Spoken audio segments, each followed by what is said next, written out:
Nandana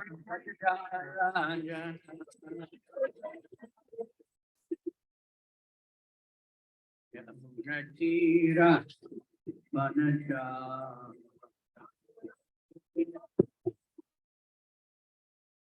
Yamunatira Manacha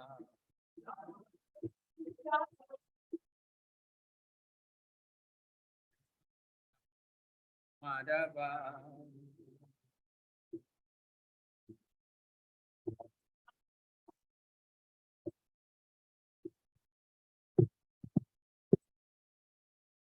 Bhagavatam ki Everybody ready for another Harinam? Huh? Yes? It's very blissful yesterday to see everybody so enlivened. The effect is very powerful. It's not only just a few people that see us along the road, but because it's pleasing to Lord Chaitanya and the Prabhupada and the Parampara, it's having a huge effect on the whole universe. Demigods are also watching. Demigods also come. Narada Muni comes. So we don't see, we might think, well, it's a huge, nobody's joining anyway, right? We give out so many books. Where's the devotees? And all these thoughts come. We have so many classes. We go to so many Mangal Artis, but still I have lots of desire and anger and envy, right? So maybe I should just quit, right? With chanting. Many think like that. That's why people leave. Because they start thinking in ordinary ways. They don't read Prabhupada's books and don't understand Krishna's the supreme control. What verse is on the board? What number verse?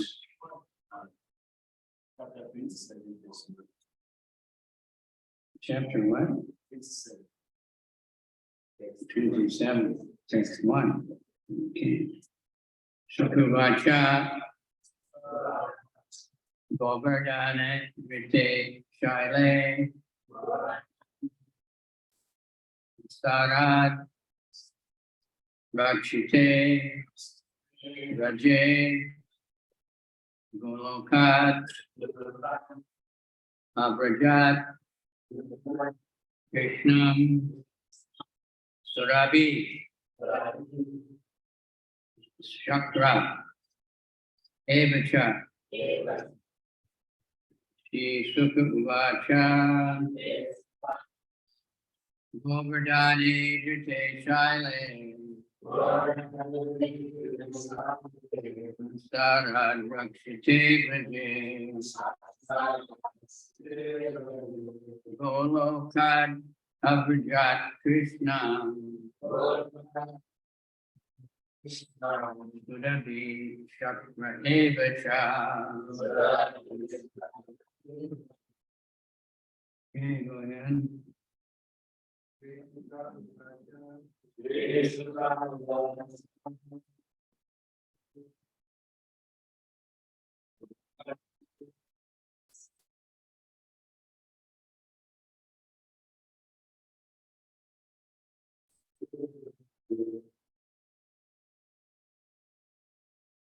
Golokad Abrajat Krishna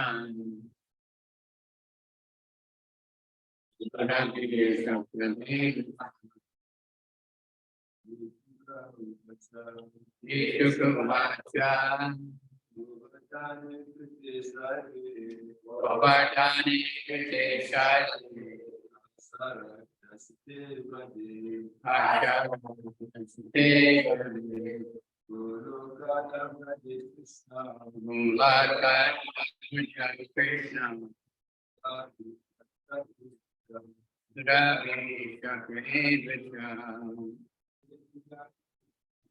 Shukavacha Govardhan Shale Asarad Rakshiti Braje Goloka Avrajat Krishna Surabhi Chakraevacha Vishukuvacha Kriti Shante Asarat Rakshite Radhe Golokat Abhidat Krishna Surabhi Satvamevacham Vishukuvacha Govardhane Drite Shaile Asarat Rakshite Radhe Golokat Abhidat Krishna Surabhi Chakra Evacha Vishukuvacha Govardhane Drite Shaile Asarat Rakshite Radhe Golokat Abhidat Krishna Surabhi Chakra Evacha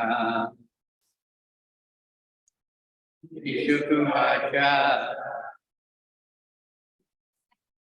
Govardhane Drite Shaile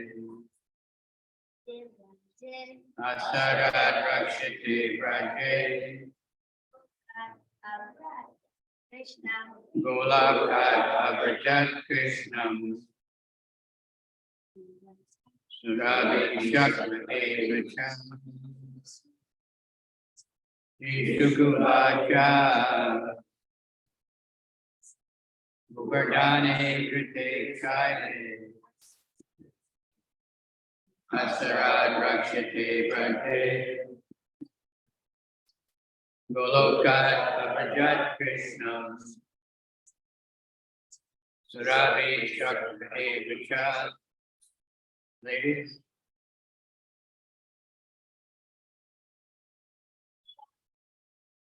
Vishukuvacha Govardhane Drite Shaile Asarat Rakshite Radhe Golokat Abhidat Krishna Surabhi Chakra Evacha Vishukuvacha Govardhane Drite Shaile Asarat Rakshite Radhe Golokat Abhidat Krishna Surabhi Chakra Evacha Sukuvacha Sri Shuka Goswami said Govardhane Govardhan Grite having been held Shaile the hill Asarat from the rainfall Rakshite having been projected Brade Braja Golokat from the planet of the cow Asarat came Krishna to Krishna Surabhi Mother Surabhi Chakra Indra Deva also Cha and Sukadeva Goswami said, after Krishna had lifted Govardhan Hill and thus protected the inhabitants of Braja from the terrible rainfall, Surabhi, the mother of all cows, came from the planet, her planet, to see Krishna. She was accompanied by Indra, her court. The word Golokat indicates the material planet called Goloka, which is filled with exceptional cows. Surabi went joyfully to see Lord Krishna, but Indra went fearfully. It's indicated by this verse. Lord Krishna had to adopt extraordinary measures to protect his Vrindavan associates from Indra's obnoxious and offensive attack. Certainly Indra was ashamed and also nervous about his future. Having acted improperly, he had fearfully gone to seek the shelter of Lord Brahma, who then ordered him to take along Surabi from the material Goloka planet and go to see Krishna. I'll read 2 more verses because that's the introduction. Then the prayers of Indra come, which is very special and quite long. Vivikta Upasangamya Vidita Pitta Melanam Pasparsha Padayorena Kiritain Arka Varchasa. Indra was very ashamed of having offended the Lord. Approaching him in a solitary place, Indra fell down by his latest helmet, whose effulgence was brilliant as the sun upon the Lord's lotus feet. Report the specific solitary place where Indra approached Lord Krishna is mentioned by the sage Sri Vaishampayana in Hari Vamsa, Vishnu Parva, Sadhadar Shapakashvishtam, Voy Govardhana Shilatale. He saw him, Krishna, sitting at the base of Govardhan Hill. From the commentaries of the Acharyas, we understand that Lord Krishna wanted to provide a solitary meeting for Indra so that he would not be further humiliated. Indra came to surrender and beg forgiveness, and the Lord allowed him to do so privately. Indra had now heard of this next verse.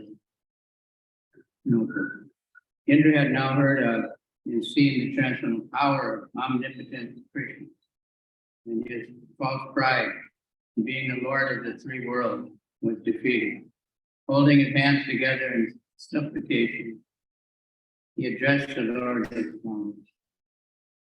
Om Jnana Timirandasya Jnanandana Shalakaya Chakshur Militanyena Tasmai Shri Gurave Namaha Shri Chaitanya Mano Vishtam Stapitam Yena Bhutale Swayamukadamayam Dati Swam Nantikam Nama Om Vishnu Padaya Krishna Krishnaya Bhutale Shri Mate Bhakti Vedanta Swamini Nam Namaste Saraswati Devi Gauravani Vacharani Nirvisesha Sunyavadi Patyacha Desa Tarani Vanchakalpa Trubhyascha Kripa Sindhu Devacha Patitanam Pavanebhyo Vaishnavebhyo Namah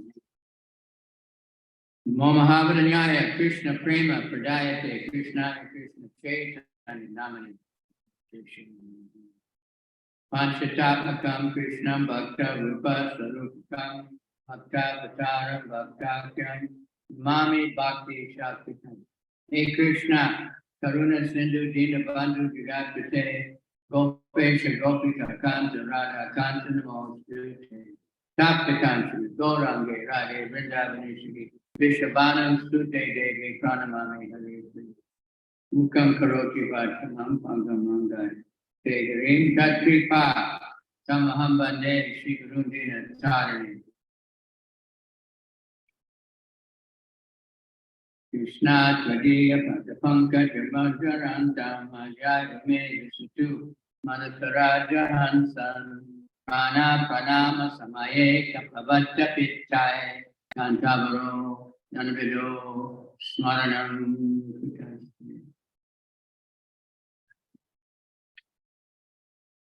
So Indra, he's actually a devotee, but he's not a pure devotee. He's attached to his position, like every politician, every boss, and everybody, right? Afraid of losing your position, losing your job, someone else gets elected before you. So a lot of things go on in the world and even in the heavenly planets. So he was very attached to the puja that the Brihvasis were offering. And when it stopped, he became very angry. For no reason, but just because he's passionate and sad. Now that he's seen the power of Krishna, he's afraid he's going to get fired because Indra's a job. And you get the job by doing so many yogis. He did 100 Ashwamedha yogis by some great tapasya. So he's worried if any yogi's doing big tapasya, like King Prithu, anybody's doing a lot of yajna, then he wants to stop it. So he'll send the beautiful dancing girls, try to distract the yogis from their tapasya. He stole the horse from Prithu Maharaj's sacrifice for fear that someone else would get his job. But now he feels bad. He realized he made a mistake and he shouldn't have done that. His intention was really terrible, worse than the other demons. He wasn't just trying to kill Krishna, he wanted to kill everybody in the world. All the cows, everything. Really serious. But Krishna just not really paying much attention. Because ultimately it's a Leela of Krishna. So Krishna could lift Govardhan Hill and create this amazing Leela. Krishna arranges everything. So he brought the cow, he went to Lord Indra, he went to Brahma, what should I do? Brahma told him, you go to apologize, you take the cow because Krishna likes him. So he was hiding, and Krishna was coming along, and the Surabi cow was out in the path. So Krishna became happy to see this cow, and he was greeting the cow. And then Indra came crawling out, and paid his obeisances. And Krishna, just like Lord Chaitanya, when he defeated this puffed up scholar, he did it privately, he didn't make a public humiliation. This is a very important point for all of us to remember. I heard some discussion and say, what is the biggest fear that people have? So you hear different things. One is fear of public speaking, but some surveys show that the biggest fear is to be humiliated in public, chastised in public. So Krishna was very careful not to do that. He let Indra come and apologize in private place. In other words, nobody else was there. Next to, saying here, this says it's next to Govardhan Hill. It's 21 kilometers around Govardhan Hill, so there's many places. It's actually next to Govinda Kund, which was created later. So it wasn't there at the time. It was created from the water when they bathed Krishna. Indra bathed Krishna. He brought his elephant, and the elephant was loaded up with water from the heavenly Ganga. The elephants have a big water tank. And you can fill up. It's amazing, amazing how Krishna creates something for every animal. I saw the elephant, we had an elephant on the Padayatra for a while. So in the morning, she would put her nose in, they call it a husky hand. You put that nose trunk in the water, and suck up water like anything. And then she'd walk along, and every once in a while, she'd put her head back and squirt water in her mouth. Very amazing. One time someone gave her a coconut, green coconut, the whole thing. One bite. And the water came falling out, and she sucked up every drop of it. And then she spit out all the coconut and took the water. Unbelievable. The people will hold out a small coin and they catch it and give it to the driver. It's It's called a husky hand. So Indra was ashamed because he offended. So he had this cow, and when he came out, he was begging forgiveness. And he knew that Krishna automatically forgives. So he makes a really nice prayer that comes starting on the next verse. And we can learn a lot from them.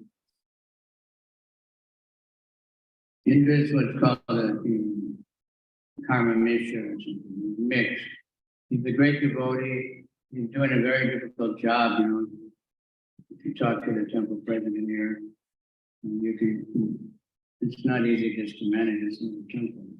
So many things are going on, so many challenges, so many ordinary things, so many troubles, something's always difficult.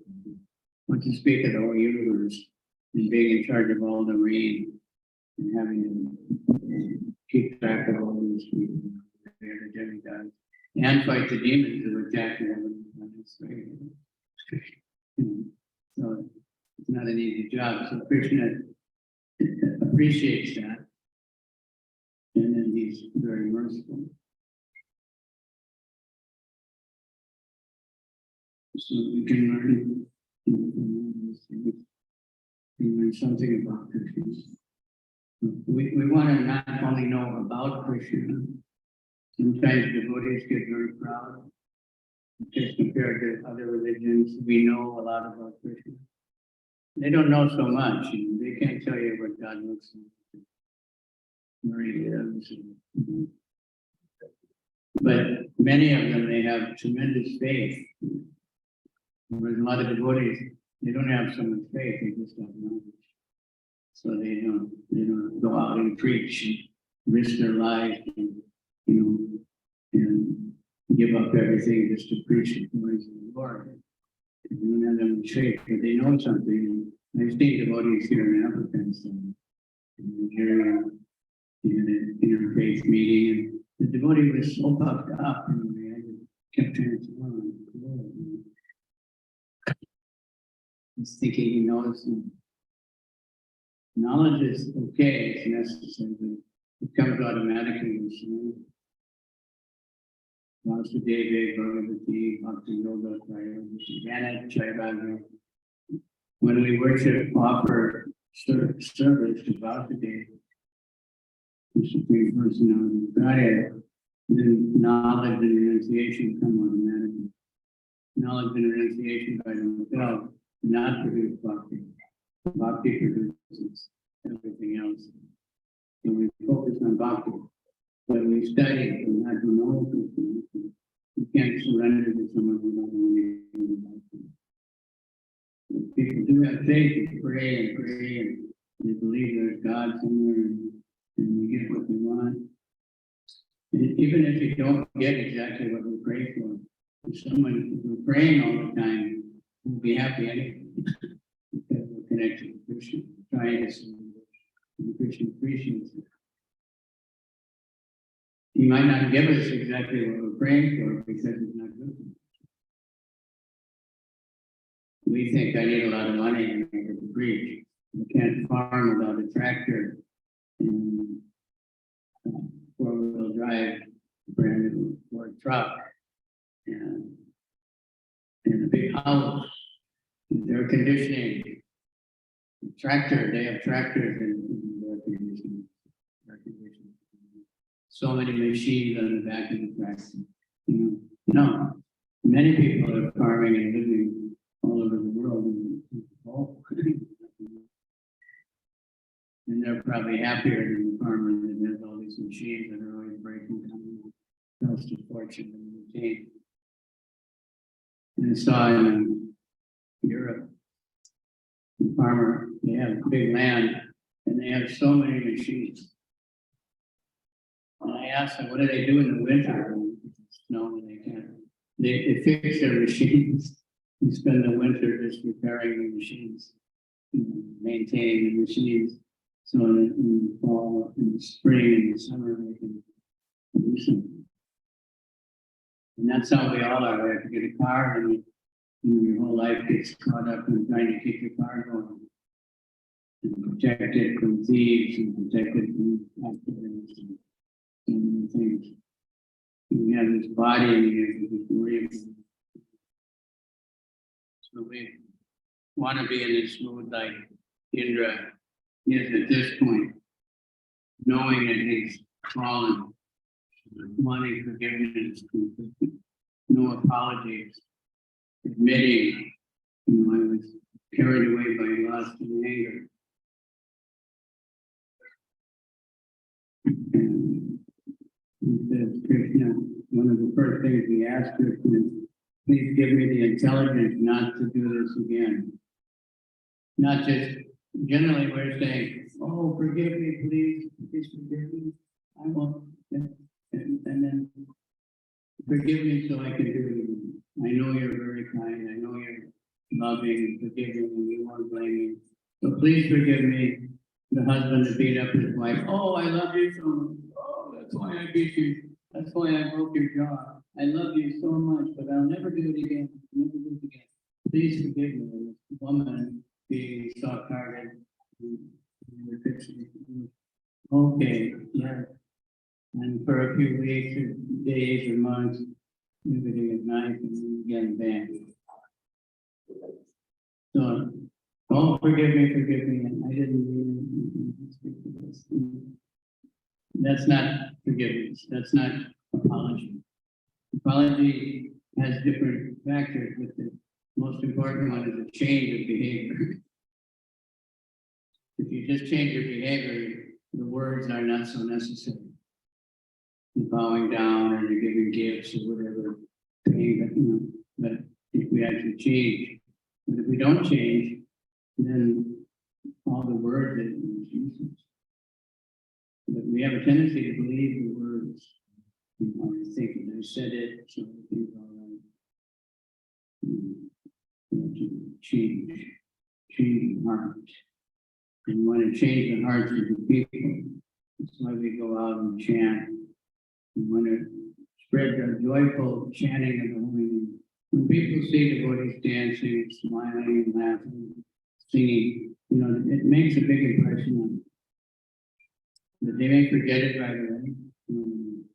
Conscious mind, but the subconscious mind is getting highly affected. The spiritual eye, spiritual ear, which is the real ear and mind, is taking it in and getting purified in the heart.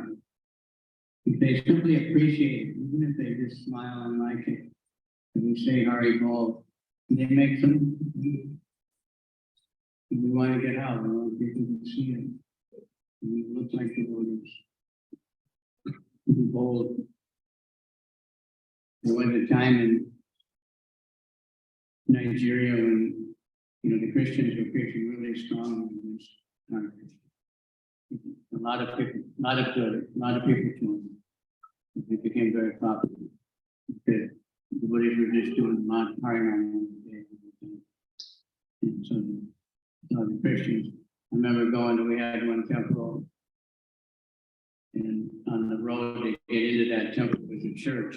When Sunday morning went by, a big loudspeaker was telling, don't go to the Hare Krishna and stay away from Hare Krishna. That makes people want to go. Whenever you're told not to do something, you want to do it. Right? And if you're told you have to do something, you want to think of any way possible not to. If you're raising children, remember that. Tell the child, don't do this. They're going to scheme and their whole life until they can do it. It may take them a few years if they're small children. If you tell them you have to do this, you have to chant. Hare Krishna, get your beads, sit down. As soon as they're old enough, they'll never change. Actually, we have, I know, men and women, they're devotees.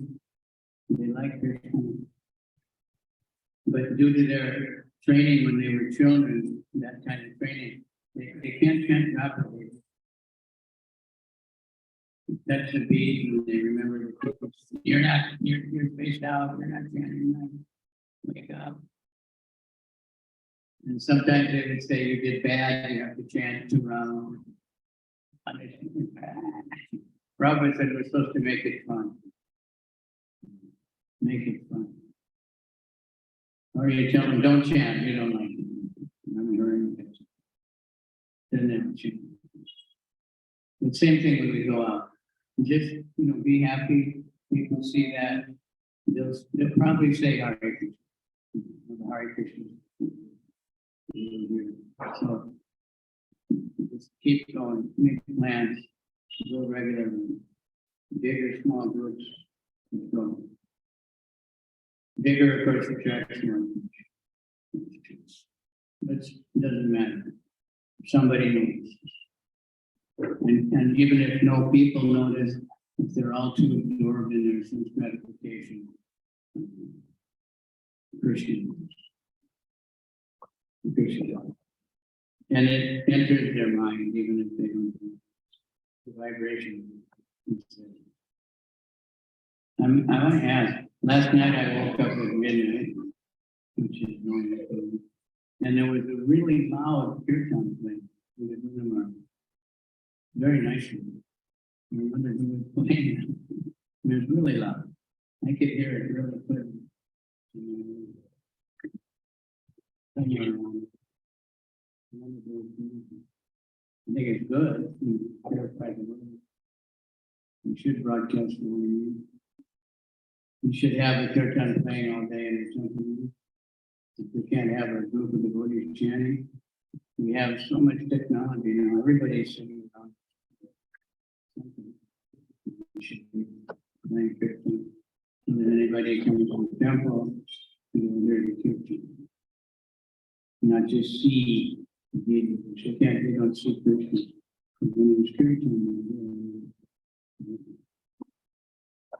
So we want to be like Indra. At this point, we don't want to be like Indra normally, where he's lost angry and worried about things. Now the politicians, they kill other opposition. Businesses also. There's so much competition with the same product, and these very big businesses, and they do all kinds of terrible things to sabotage the The Japanese, in order to take over the market, they would manufacture huge numbers of some electronic thing and sell it at a loss. Sell it at a big loss to put all the other people making the same product out of business.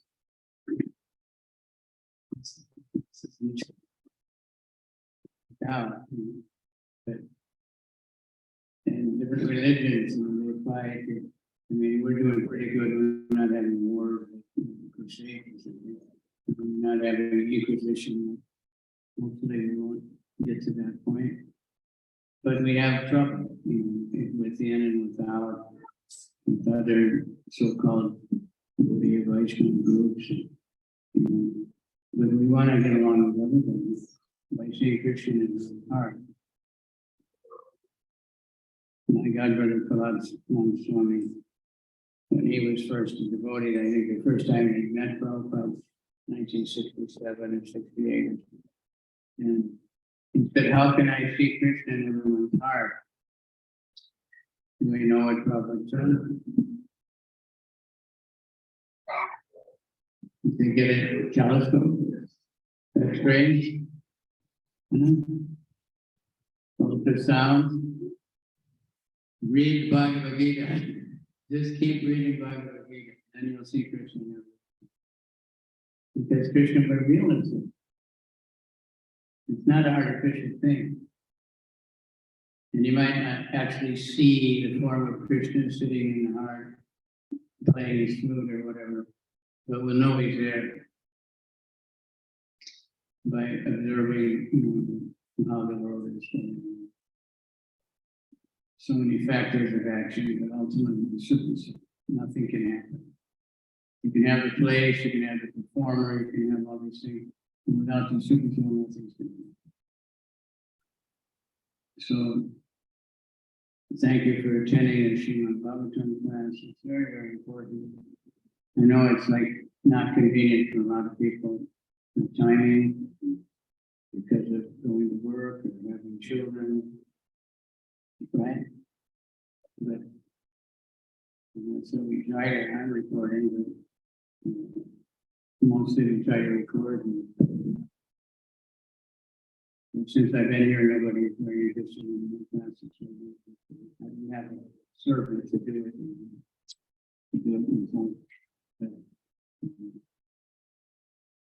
We want to, and there's so many Bhagavatam classes available now. Fortunate or unfortunate, one of my godbrothers was touring in America. And he said many temples, they don't have a Bhagavatam classes. Well, the Prabhupada really stressed it. They say, well, everybody just goes online. You're their guru. And some, because whatever time the class is, even in Japan, we have the class 6:30 in the morning. But many of the work, the devotees, they have to go to work by 7. They have to, sometimes traveling an hour and a half to get to the office. So it's very hard, but then it's recorded, so hopefully they'll listen sometime or they'll listen to some other one. But it's best if we can get together in person and hear the Srimad Bhagavatam. It's like people like to go to the football game, not just watch it on the big screen television or something, rock and roll, whatever kind of concert you like. They prefer to go where there's a big crowd and everybody's focused on the same thing. So that it's ideal that if we come together, the same thing like Mangalarti. You can go to Mangalarti in most temples online. You just click on mayapur.com and you can find so many temples. Anytime you want, you can go to Mangalarti. You can. I know one devotee in Japan, he would go out chanting night. You just sit down and chant, and the drunken people give a lot of donation. In the daytime, Japanese are just running like, they won't pay any, but when they're drunk at night, so he would come home like 3 o'clock in the morning or something. And then he would go to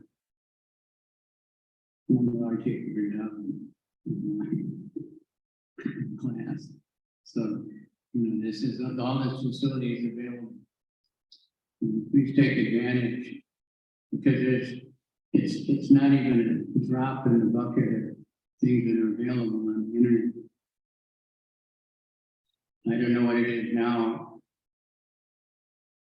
YouTube gets 6,000 videos a minute. Right? Yeah, huge. And that was years ago. It was just increasing. Even our ISKCON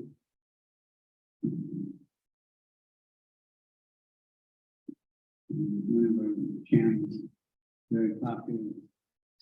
ISKCON Desire Tree. I was visiting them, and that was 3 or 4 years ago. So they had just gotten a plaque on YouTube.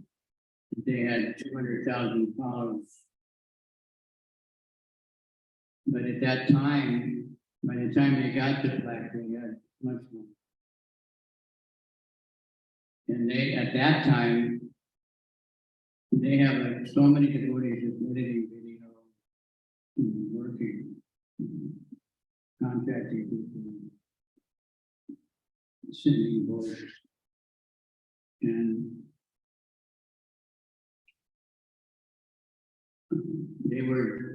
they had 500,000 minutes of video downloaded every day. Just double all this kind of thing. Which started, one of the doctors, the surgeon at the Kavicandra hospital, he started. He was in his house, he had 4 or 5 computers, and during the day the devotees would come and work in his house. And I was staying in his house, and I wake up 2 o'clock in the morning and he's also on the computer. And guiding everybody. Now he bought the next 3 apartments, I think, so in this apartment. And they have 40 or 50 people. Start small. You want to start a small business, start a big. Become small. You want to start a big temple, you can't preach until you have a marble temple, right? Like we see so many churches, especially in Nigeria. Some guy starts preaching, sometimes he gets successful. Like this guy on the street here, down at the junction.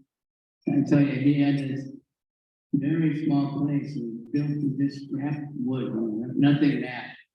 From different parts of the wall, they were all different. Just old stuff he picked up. Now he built a big church and he bought a whole big building. So obviously he's got some shocking. But he preached with nothing. He didn't wait because he would have never gotten preaching first. That's our mission. Distribute the book. Maybe these people, the results will come 100 years from now, 200 years, 300, 300. You may not see it because you're only blinded. Something happens. Big chief, Prabhupada came to America 50 years ago. There was no devotees even in India. And now there's millions of devotees all over the world. All kinds of people. Arab countries, Buddhist countries, Muslim countries.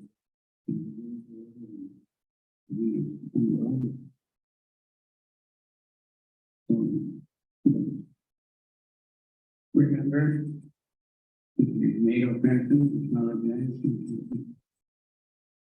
There's a prayer that's usually in the Pujari room about, millions of offenses I make every day. Please forgive me. The Pujaris say every day after they finish the dressing beads and stuff. That's the right mentality. Understanding, don't think one's so brave. And the worst offense is to offend devotees. Or to think we can get away with sin on the strength of chanting. Born again, you have a born again Christian sin? Huh? I was trying to distribute books in Australia one time. And one Indian guy went by. And he said, I'm a Christian. So I said, go and sin no more. And he stopped. He said, I don't have to worry. I have a good advocate, Jesus. I have a good lawyer. So no matter how simple I am, Jesus will say, it's okay. He's my man. But in the Bible, does it say that? Anybody read the Bible? It's a nice book. But we better don't read it until you thoroughly read the Bhagavatam or the Gita so you can understand. Jesus, it says, there'll be many people, and God will say, who are you? I don't know you. Get out of here. They're knocking on the door and let me in. I'm a great person. You'll be gnashing of teeth. One devotee was telling it, I guess it's like a joke, but it's a good point. So some simple man, he thought, well, I want to go to heaven. So he went to the church and he gave a donation.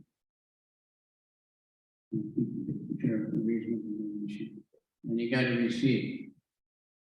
So when he got to the gates in heaven, St. Peter or whoever greeted him, he said, I should go to heaven.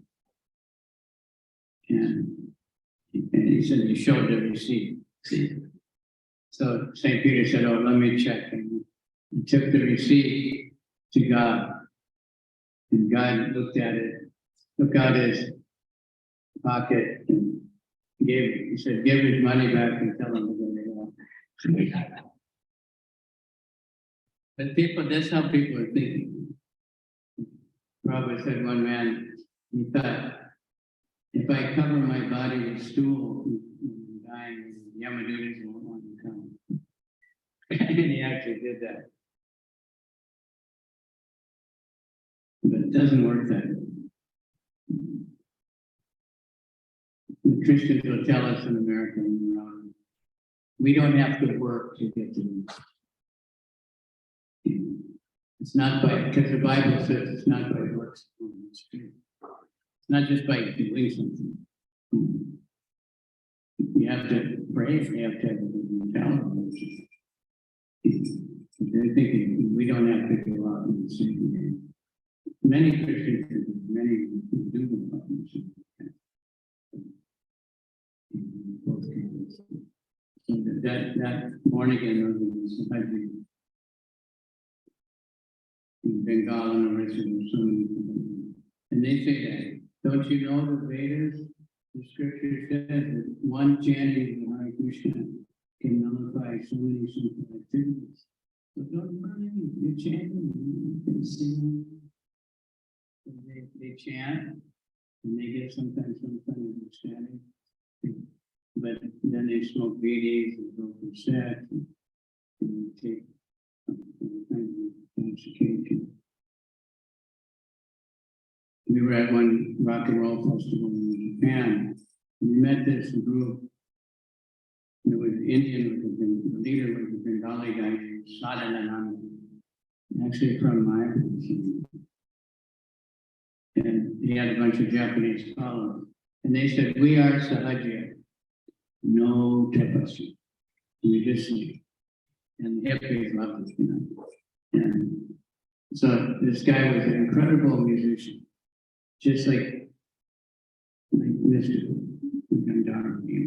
And he just make up melodies and sing all these bhajans and sing Hare Krishna. And every time he finished the bhajan, everybody is smoking. And then he, after a few times, he looked over at us and he was a little embarrassed. He said, is it all right if you smoke? He said, yeah, I don't know. That's born again. Have them in all religions. It's the biggest difference. We take advantage of mercy. So let us pray that we can spread the holy name, do whatever we can, encourage everybody to chant. Because when people see us go by, they'll say Hare Krishna. They'll say Hare Krishna. Even if they say those Hare Krishna, it's still good.